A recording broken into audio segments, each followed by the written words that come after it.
Chips. Listen and practice. Once upon a time, not so long ago, in a small house in a small village, in the east of a big country, there lived a widow with lots of children. She was young and quite beautiful, and she lived in a small house with her mother and father and all of her children.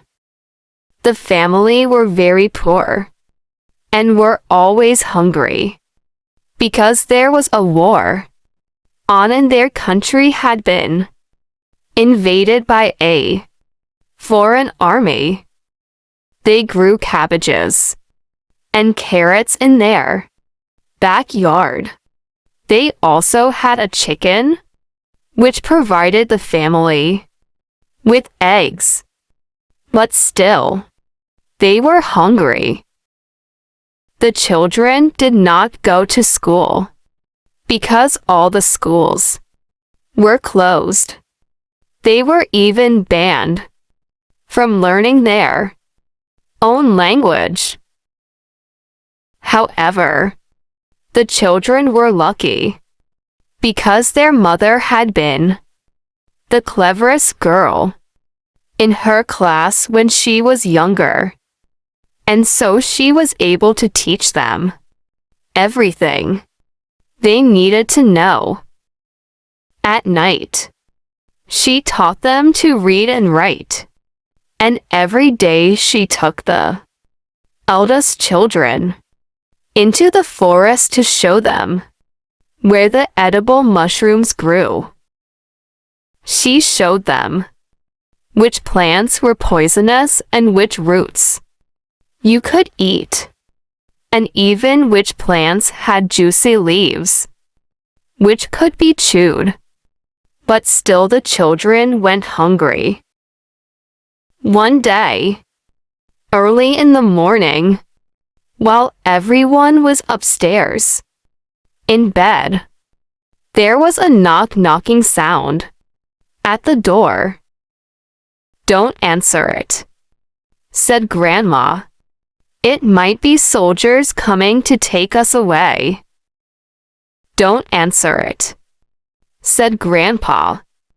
"You might be arrested for teaching the children." "Don't answer it," cried the children. "We're scared." "Don't be silly. Soldiers don't knock. It might be a neighbor who needs our help," said the widow, and she went downstairs to open the door. But the widow was wrong.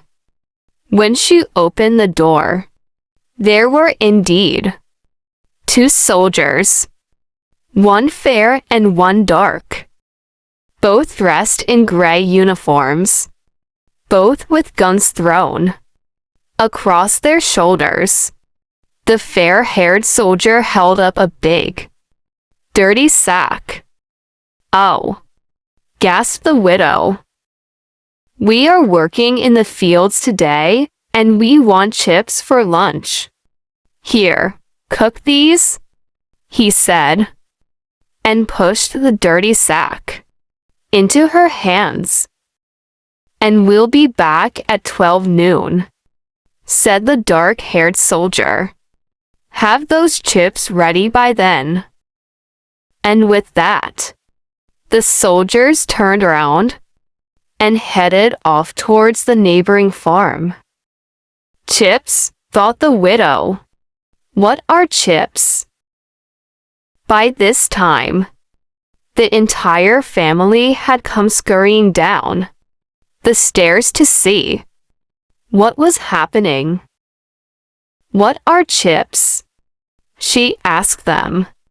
But none of the family had ever heard of such a thing, not even her grandma and grandpa. "What's in the sack?" asked the children. "Is it a cat?" inquired the youngest. "Or flour?" suggested the eldest. "Or a present from Father Christmas," exclaimed the greediest. But it was none of those things. When the widow opened up the sack, she revealed big, lovely, muddy, white-fleshed, new potatoes. The family all gasped in amazement. They had not seen so many potatoes since before their father went to war. "How am I going to make chips out of these?" asked the widow again. "I do not know what chips are." Now, it was Grandma's turn to speak up. "Don't be silly," she said, as she took the sack from her daughter. "They are potatoes. We know how to cook potatoes. We'll scrub them and peel them and boil them for the soldiers. Then, we will make a soup from the peelings for ourselves. Come on, kids, let's set to." Grandma gave each child a handful of potatoes to wash and peel. When that was done, she built a fire in the grate and hung the biggest cooking pot over the flames. Then, she poured in fresh water and the chopped potatoes. The whole family sat around the open fire watching the water bubble and boil. "Those soldiers made a very big fuss for this," mused the youngest child. "It's not so special," said the eldest. And that's when the grown-ups started worrying. Maybe it's not special enough. Maybe the soldiers will be angry. "Maybe we should add some herbs," said Grandma. "And maybe a few cabbage leaves," said the widow, adding some to the pot. "And a few mushrooms," said Grandpa. "Of course," cried the widow, and sent the eldest children into the forest to collect the biggest, juiciest mushrooms, plants, and berries. When they returned, everyone added just a few more ingredients, and then just a few more, and then a few more still, until they had made a pot of the most delicious smelling stew that simmered and sizzled and sent sumptuous smells wafting around the little kitchen, so that the children's bellies rumbled and their eyes grew wide with hunger. "When can we eat?" they asked. "When the soldiers have gone," said the widow, as she put a lid on the pot, so that they would not be tempted by the wonderful smells.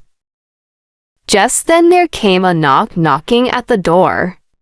It was 12 noon. "Sit down and sit still," the widow said to her children, "and hide the potato peelings, so that we can use them to make our soup."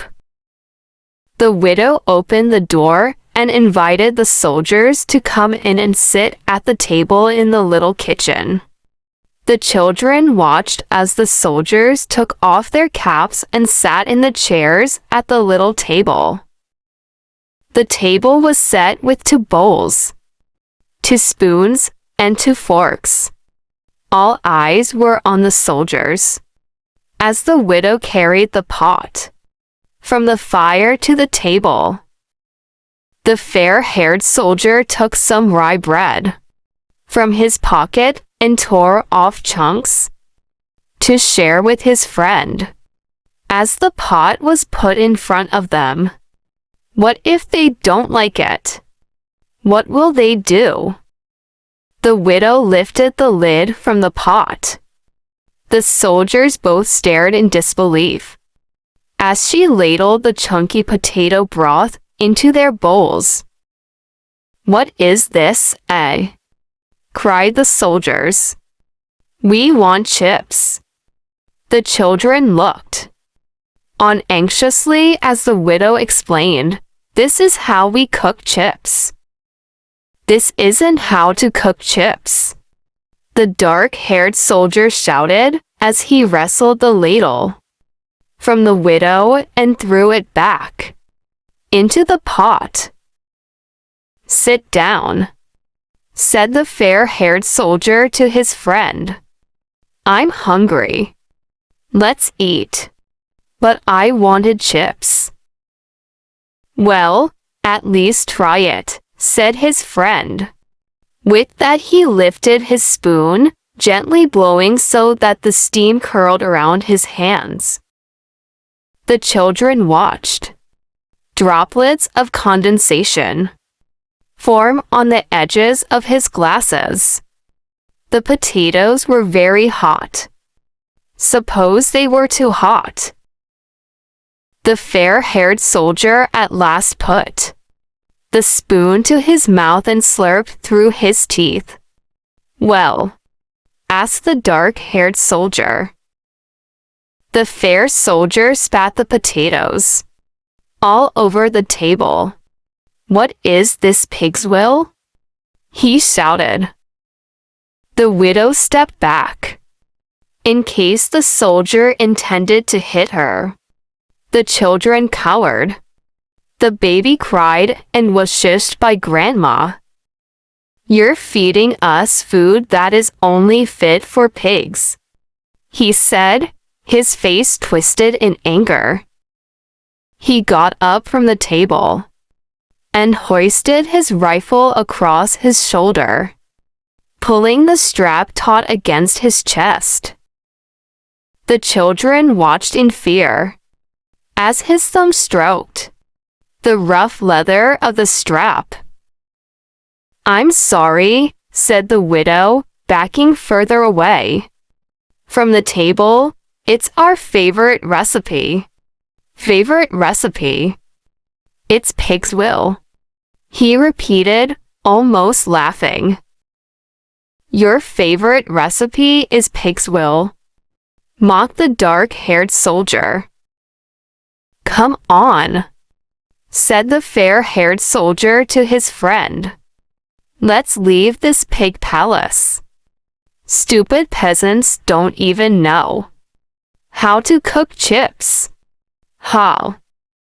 And with that, they both walked out of the widow's home, laughing to themselves at how stupid the peasants were, that they did not even know how to cook chips. When they were sure that the soldiers were gone for good, the family added the potato peelings to the pot and cooked the whole lot up.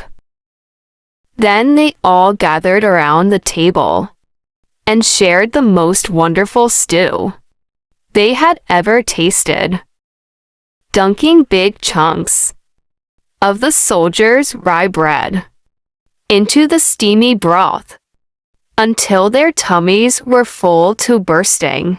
Thank you for watching. Please subscribe and like.